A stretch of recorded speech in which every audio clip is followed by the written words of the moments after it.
വന്നൊരു കുതിര അവിടെ മരിച്ചു കിടക്കുന്നു. ഇവിടെയാണ് പുൽവാമ അറ്റാക്ക് നടന്ന സ്ഥലം. ഇതാ നമ്മളെ വഴികൾ. ഇതാണ് ബൈസ്രാൻ അറ്റാക്ക് നടന്ന സ്ഥലം. ഇന്നും ചിന്തിക്കാൻ കഴിയുന്നില്ല, അറ്റാക്കിന് ഒരാഴ്ചയ്ക്ക് മുമ്പ് ഞങ്ങൾ അവിടെ നിന്നു. Good morning guys. അപ്പം 4:05 മണിയായപ്പോൾ നമ്മൾ റൂമിൽ നിന്ന് ഇറങ്ങിയിരിക്കുകയാണ്. നമ്മൾ പഹൽഗാമിലോട്ടാണ് നമ്മൾ പോകുന്നത്, ബൈസ്രാനിലോട്ടാണ് നമ്മൾ പോകുന്നത്. പിന്നെ ഒരു കാര്യം, സബ്സ്ക്രൈബ് ചെയ്യാൻ മറക്കല്ലേ. ഇതാണ് പുൽവാമ അറ്റാക്ക് നടന്ന സ്ഥലം. ഇന്നും ഈ സ്ഥലങ്ങളെ പറ്റി ഓർക്കുമ്പോൾ മനസ്സിലൊരു വല്ലാത്ത വിങ്ങലാണ്. 2 മണിക്കൂർ യാത്ര ചെയ്ത് നമ്മൾ പഹൽഗാം എത്താറായിരിക്കുകയാണ്. പോകുന്ന വഴിയിൽ വളരെ മനോഹരമായ നല്ല കാഴ്ചകൾ കണ്ടാണ് നമ്മൾ അങ്ങോട്ട് പോകുന്നത്. ഒരു കാര്യം കണ്ട, മഞ്ഞ് താഴെ മല മൂടി കിടക്കുന്നത് അതിമനോഹരമല്ലേ കാണാൻ. ഈ സമയത്ത് ഇവിടെ പച്ചപ്പായിട്ട് മരങ്ങളും മലയും എല്ലാം പച്ചപ്പ് മൂടിക്കിടക്കും. അല്ല, ഡിസംബർ ജനുവരി സമയങ്ങളിലും ഇവിടെ ഫുള്ളും മഞ്ഞായിരിക്കും. ഇതെല്ലാം കണ്ട് നമ്മൾ പഹൽഗാമിലെത്തി. ഇത് കുതിര സവാരിയാണ്. അവിടെ പോകാനുള്ള റേറ്റും അവിടെ പോകുന്ന സ്ഥലങ്ങളുമാണ്. ചിലരൊക്കെ വന്നു കഴിഞ്ഞാൽ അവിടെ എല്ലായിടത്തും പോകും. നമ്മൾ 3 സ്ഥലത്ത് മാത്രമേ പോയിട്ടുള്ളൂ. ഒട്ടും താല്പര്യമില്ലാതാണ് ഞാൻ കുതിര സവാരിക്ക് കയറിയത്. പക്ഷേ കുതിര സവാരിയിൽ നമ്മൾ ഫസ്റ്റ് കയറി കുറച്ചങ്ങോട്ട് പോയതിന് ശേഷമാണ് അവിടുത്തെ ആപത്ത് നമ്മൾക്ക് മനസ്സിലായത്. കാരണം എന്ന് പറഞ്ഞാൽ ഫുൾ ഡേഞ്ചർ വഴികളായിരുന്നു.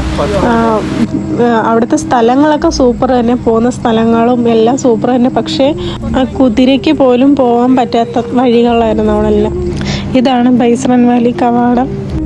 അന്ന് ഈ വ്യൂ പോയിന്റ് കണ്ടപ്പോൾ ഒരുപാട് സന്തോഷിച്ചു. പക്ഷേ ഇന്ന് അത് നല്ല ദുഃഖവും ഉണ്ട്. കാരണമെന്ന് പറഞ്ഞാൽ ഞങ്ങൾ കാശ്മീർ പോയിട്ട് വന്നിട്ട് ഒരാഴ്ച ആയിട്ടുള്ളൂ. പക്ഷെ ഇങ്ങനെ ഒരു മനസ്സിന് വേദനിക്കുന്ന ഒരു ന്യൂസ് കേട്ടപ്പോൾ സത്യം പറഞ്ഞു കഴിഞ്ഞാൽ നല്ല വിഷമമുണ്ട്.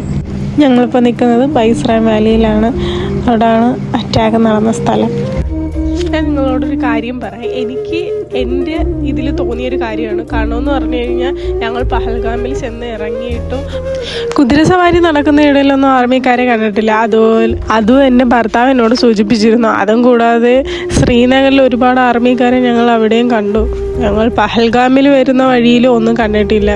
പക്ഷേ പറയാൻ പറ്റത്തില്ല, ഒളിഞ്ഞും മറഞ്ഞും ഒക്കെ ഇരിക്കുന്നതായിരിക്കും. അത് ഞങ്ങൾ ശ്രദ്ധിച്ചിട്ടില്ല. ഞങ്ങൾ കണ്ട കാര്യം നിങ്ങളോട് പറയുന്നത് അത്രേ ഉള്ളൂ. അതല്ല, അവിടെ ആർമിക്കാരില്ലാത്ത എന്ത് കാരണം കൊണ്ടാണെന്ന് ആർക്കെങ്കിലും അറിയുന്നെങ്കിൽ പ്ലീസ് കമൻറ്റ് ചെയ്യണേ. അവിടെ നിന്ന് ഒരുപാട് ആളുകളെ കാണാത്തത്. നമ്മൾ വെളുപ്പിനെയാണ് അവിടെ എത്തിയത്. അതുകൊണ്ട് ഇല്ലാന്നുണ്ടെങ്കിൽ കുറേ ആളുകളകത്തും ഒക്കെ കണ്ടേനെ. പുറത്തുനിന്ന് അകത്തോട്ട് കയറിയപ്പോൾ തന്നെ അവിടെ നിന്ന് പറഞ്ഞായിരുന്നു 15 മിനിറ്റ് മാത്രമേ നമുക്ക് സമയം തരത്തുള്ളൂ ഇതിൻ്റെ വ്യൂ പോയിൻ്റ് ഫുള്ളൊന്ന് കാണാനും ഫോട്ടോ എടുക്കാനും വീഡിയോ എടുക്കാനും എല്ലാം. ഒരു 15-20 മിനിറ്റുള്ളിൽ ഞങ്ങൾ പിന്നെയും സവാരി ചെയ്യാൻ തുടങ്ങി. നമുക്ക് 1 മണിക്കൂർ സമയമാണ് അനുവദിച്ചിട്ടുള്ളത് കുതിര സവാരിക്ക് വേണ്ടി. അപ്പം അവർക്ക് നമ്മളെ കാണിക്കാമെന്ന് പറഞ്ഞ സ്ഥലങ്ങൾ അവർ ആ 1 മണിക്കൂർ കൊണ്ട് അവർ എന്നെ കാണിച്ചിരിക്കുക. അപ്പം അതിനുള്ള സമയത്തിലാണ് ഒരു 15 മിനിറ്റ് ആ സ്ഥലത്ത് പോയി ഇറങ്ങി നിൽക്കാൻ പറഞ്ഞത്. നമ്മളതൊക്കെ കഴിഞ്ഞിട്ട് പിന്നെയും നമ്മൾ സവാരി തുടങ്ങി. പക്ഷേ അവിടെ നിന്നപ്പോൾ കുറച്ചുകൂടി ആശ്വാസമുണ്ട്. സവാരി എനിക്ക് പേടിയുണ്ടായിരുന്നു. ഒരു ചിരിക്കുന്ന മോഹം എനിക്കില്ല. കാരണം എന്ന് പറയുമ്പം നല്ല പേടിച്ചിട്ടാണ് ഞാൻ സവാരി ചെയ്തത്. ഇങ്ങനത്തെ ഒരു വഴി കൂടെ ജീവിതത്തിൽ ആദ്യമായിട്ടാണ് പോണത്. പക്ഷെ അപ്പുറത്തെ സൈഡിലോട്ട് ആ മല കയറി പകുതിയൊക്കെ ആയപ്പം അപ്പുറത്തെ സൈഡിലോട്ട് ഇപ്പോൾ കാറൊക്കെ പോണ വഴി കണ്ടോ, അത് ഏതാണെന്നറിയത്തില്ല. അവിടെ കാറ് പോണ വഴിയുണ്ടോയെന്ന് അറിയത്തില്ല. പക്ഷേ അവിടെ കാറൊക്കെ പോണായിട്ട് കണ്ടു അപ്പുറത്തെ സൈഡിൽ.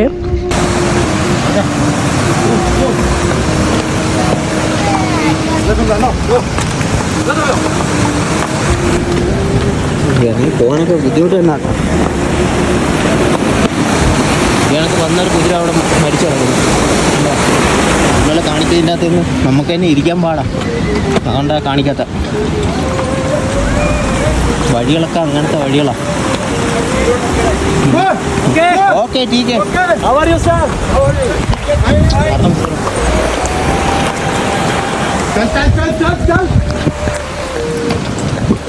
അമ്മാനാണെങ്കിൽ അവനെ ഓട്ടിച്ച് വിടുന്നു. വേറെ ആൾക്കാർക്ക് കുതിര സവാരിക്ക് വരണം. അവർക്കൊക്കെ ഇനി അങ്ങോട്ട് കയറുമ്പോൾ പേടി വരും. മേളിലൊക്കെ നല്ല വ്യൂവും കാര്യങ്ങളൊക്കെ ഉണ്ട്. പക്ഷെ കാണിക്കാൻ വേണ്ടി നമുക്ക് പേടിയാണ്. ആണോ? പോകുന്ന വഴിക്ക് ചെറിയ മുയലിനെയും പ്രാവിനെയൊക്കെ തരും കേട്ടോ. നമുക്ക് ഫോട്ടോ ഒക്കെ എടുക്കാൻ വേണ്ടി. ഓരോ വാലിയിലെയും പ്രത്യേകത കാഴ്ചകൾ പലതരം ആയതുകൊണ്ട് ഒരു ദിവസം പോലും ഇല്ലെങ്കിൽ 1 മണിക്കൂർ കൊണ്ട് പോലും നമുക്കത് കണ്ടു തീർക്കാൻ കഴിയില്ല. കാരണം എന്ന് പറയുമ്പോൾ 2-3 ദിവസം എടുക്കും അവിടുത്തെ മനോഹരമായ കാഴ്ചകളൊക്കെ കാണാൻ. പക്ഷേ എനിക്കൊരിതെന്ന് പറയുന്നത് കുതിര സവാരിയിൽ എനിക്കൊരു പേടി, അല്ലാണ്ട് അവിടെ കാഴ്ചകളൊക്കെ കണ്ടതിന് എനിക്കൊരുപാട് ഇഷ്ടപ്പെട്ടു. പിന്നെ മറ്റൊരു കാര്യം, ഇന്നും എൻ്റെ ഫ്രണ്ട്സായാലും ഫാമിലിയിലുള്ള റിലേറ്റീവ്സ് ആയാലും കുറേ പേര് ഞങ്ങൾ മാറിയും തിരിഞ്ഞും വിളിക്കുന്നുണ്ട്, നിങ്ങൾ ഇന്നും കാശ്മീരിൽ നിൽക്കുവാണോ, കാശ്മീരിലാണോ നിങ്ങൾ നിൽക്കുന്നത്? കാരണം എന്ന് പറഞ്ഞു കഴിഞ്ഞാൽ ഞങ്ങൾ ഇന്നും കാശ്മീർ എന്ന് വിശ്വസിച്ച് കുറേ ആളുകൾ ഞങ്ങളെ വിളിച്ചുകൊണ്ടിരിക്കുക. കാരണം വന്നിട്ട് ഒരാഴ്ച എന്ന് പറയാൻ 6 ദിവസം അത്രയൊക്കെ ആവത്തുള്ളൂ. പിന്നെ എൻ്റെ പ്രാർത്ഥന എങ്ങനെയെങ്കിലും വന്ന സ്ഥലത്ത് തന്നെ തിരിച്ചെത്തണേ എന്നാണ്. പിന്നെ ഒന്നും പറയാനില്ല, അവിടുത്തെ വ്യൂ പോയിൻറ്റും അവിടുത്തെ കാണാനൊക്കെ അവർ കാണിക്കാതെ പറഞ്ഞ സ്ഥലങ്ങളെല്ലാം മനോഹരം എന്ന് പറഞ്ഞപ്പോൾ അതിമനോഹരമായ സ്ഥലങ്ങളായിരുന്നു. ഒരു പ്രത്യേക ഭംഗിയായിരുന്നു. സ്വർഗം എന്ന് പറഞ്ഞാൽ സ്വർഗം തന്നെയാണ്. പക്ഷേ എന്താ ചെയ്യാനാ, ആ കുതിര സവാരിയിലുള്ളായിരുന്നൊരു ഭയം. പിന്നെ കാര്യം പറയാനുള്ളതെന്ന് പറയുമ്പോൾ ഞങ്ങൾ വരുന്നത് വഴിക്ക് തൊട്ടു പിറകെ ഒരാൾ കുതിരയിൽ നിന്ന് വീണ് കാല് ആ ചവിട്ടുന്ന ഭാഗമില്ലേ കുതിരയിൽ കയറാൻ വേണ്ടി, ആ കാല് അവിടെ തന്നെ തങ്ങി അയാൾ നിലത്ത് കിടക്കുകയായിരുന്നു കുതിരയായിട്ട്. അപ്പം അത്രയും ഡേഞ്ചറായിട്ടുള്ള ഞാൻ പോയ കുതിരയിൽ എൻ്റെ ഹസ്ബൻഡും ചേട്ടനും കുഴപ്പമില്ലായിരുന്നു. ഞാൻ പോയ കുതിരയുടെ കാലൊരു കുഴിയിൽ വീണ് അവർ അതിനെ രക്ഷിക്കാൻ നോക്കുന്നതല്ല, അതിനെ അടിക്കുകയാണത്. അവർ ആ കയ്യിൽ ആ സാധനം ഇരിക്കുന്നുണ്ടോ, അത് വെച്ച് അവർ അടിക്കുകയാണ്. അടിച്ചിട്ടാണ് അത് പെടച്ചാണ് ഓടുന്നത്. ഇടയ്ക്ക് ഇതുപോലെ ഒരു വെള്ളം പോകുന്നതൊക്കെ കാണാം. മഞ്ഞുരുകി വരുന്നതെന്നാണ് പറയുന്നത്. അവിടെയൊക്കെ ആകുമ്പോഴാണ് അതിന് വെള്ളം കൊടുക്കുന്നത് ഇടയ്ക്ക്. പിന്നെ ചില നേരങ്ങളിൽ വെള്ളം കൊടുക്കാതെ അവർ ഓട്ടിക്കും. അപ്പം ഞാൻ പറഞ്ഞു വെള്ളം കൊടുക്കാൻ. കാരണം എന്ന് പറയുമ്പോൾ എനിക്ക് സങ്കടം വരുന്നത്, എനിക്ക് എങ്ങനെയെങ്കിലും അങ്ങ് അതിൻ്റെ മുകളിൽ നിന്ന് അങ്ങ് ഇറങ്ങിയാൽ മതി എന്നേ ഉള്ളൂ. എനിക്ക് സങ്കടമുണ്ട്.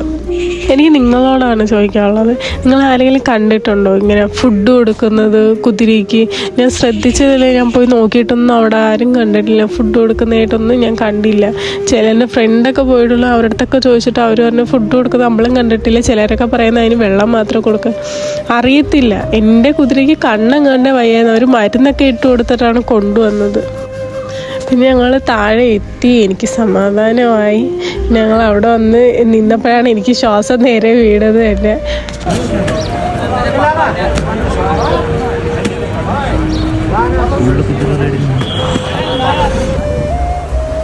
ഇതൊക്കെ നല്ല സ്ഥലങ്ങളാണ്. ഇത് പഹൽഗാമിൽ നമ്മൾ നിൽക്കുകയാണ്. അവിടെ വന്ന് നമ്മൾ പോയ വഴിക്ക് ഷൂസിലും പാൻറ്റിലും ഒക്കെ നല്ല ചെളി തെറിച്ചായിരുന്നു കുതിരയുടെ അത് പോകുന്ന വഴിക്ക്. നമ്മൾ കഴുകാനായിട്ട് ഇവിടെ വന്നു. പക്ഷേ വെള്ളത്തിൽ കൈ വെച്ചപ്പോഴാണ് എനിക്ക് പറയുന്നത് അത് മഞ്ഞുരുകി വരുന്ന വെള്ളമാണ്. പക്ഷെ അത്രയും തണുപ്പായത്, കൈയൊക്കെ മരവിച്ചു പോയി. കുറച്ച് നേരം കൈ നനയ്ക്കും, പിന്നെ അവിടെയൊക്കെ തുടയ്ക്കും, പിന്നെയും കൈ നനയ്ക്കും. അതുകൊണ്ട് തന്നെ കൂടുതൽ നേരം വിട്ട് കഴിഞ്ഞാൽ കൈ കുറേ നേരത്തേക്ക് മരവിച്ചിരിക്കും. അതാണ് അവസ്ഥ. പിന്നെ ആ ഒഴുകിയിരുന്ന വെള്ളം ഡിസംബർ ജനുവരി മാസങ്ങളിലൊക്കെ ഫ്രീസായിട്ട് അങ്ങനെ നിൽക്കും. അത് ഇപ്പോഴാണ് അത് ഒഴുകുന്നത്. അല്ലാതെ അവിടുത്തെ സീസൺ ടൈമിലൊക്കെ അതൊക്കെ ഫ്രീസായിട്ട് നിൽക്കും.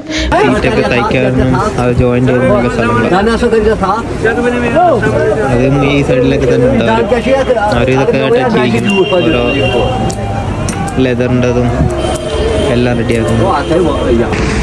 ഗായ്സ്, അങ്ങനെ നമ്മൾ പഹൽഗാമിൽ അത് കുതിര സവാരി മലയുടെ മേളിലാണ്. വണ്ടികളൊന്നും കയറുന്ന സെറ്റപ്പുകളൊന്നും ഇവരാക്കിയിട്ടില്ല. പിന്നെ കേബിൾ കയറും ഇല്ല. പക്ഷെ അത് അവരാക്കാൻ അവർ അനുവദിക്കത്തില്ലെന്ന് തോന്നുന്നു. കാരണം ഒരുപാട് ആൾക്കാർ ഈ കുതിര വഴി തന്നെ ജീവിക്കുന്ന ആൾക്കാരാണ്. അപ്പോൾ അതുകൊണ്ട് കാണിച്ചു തരാം. ഒരുപാട് ആൾക്കാരുണ്ട് കുതിര കൊണ്ട് ജീവിക്കുന്നത്. പുറത്തുനിന്നൊക്കെ ആൾക്കാർ വന്നിട്ട് ഇങ്ങനെ ജോലി കുതിര ഇങ്ങനെ മേളിൽ കയറ്റാണ്. ഇതിനൊക്കെ അവരെ ജീവിതമാർഗം.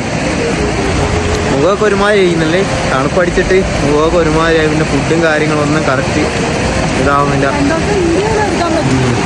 2 ദിവസം വീഡിയോ വരെ മിസ്സായി. കാരണം ഫുഡൊന്നും കഴിച്ചിട്ട് വയറ്റിന് പിടിക്കുന്നില്ല, വോമിറ്റിങ്. വാവയ്ക്കും ആണെങ്കിൽ തണുപ്പ് പിടിക്കുന്നില്ല. വഴി നമുക്ക് കയറുന്ന വഴി കാണിച്ചു തരാം. ഇതൊക്കെയാണ് കണ്ട കുതിരകൾ ഇങ്ങനെ നേരത്തെ നിൽക്കുന്ന ഈ വഴി. ഇങ്ങനെ കുതിരകൾ ഇങ്ങനെ പൊക്കോണ്ടിരിക്കും. ഓരോരുത്തർ വഴി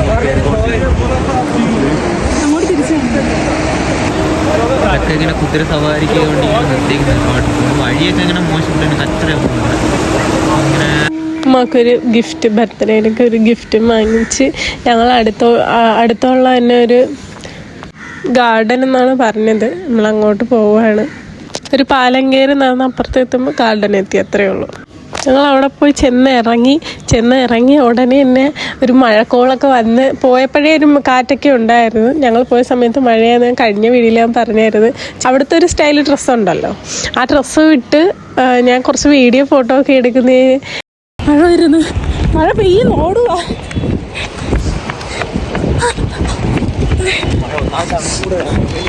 അങ്ങനെ കറി കയറി ഞങ്ങൾ റൂമിൽ തന്നെ പെട്ടെന്ന് വന്ന്. സബ്സ്ക്രൈബ് ചെയ്യാൻ മറക്കല്ലേ. അപ്പോൾ അടുത്ത വീഡിയോ ആയിട്ട് കാണുന്നവരെയും ബായ്.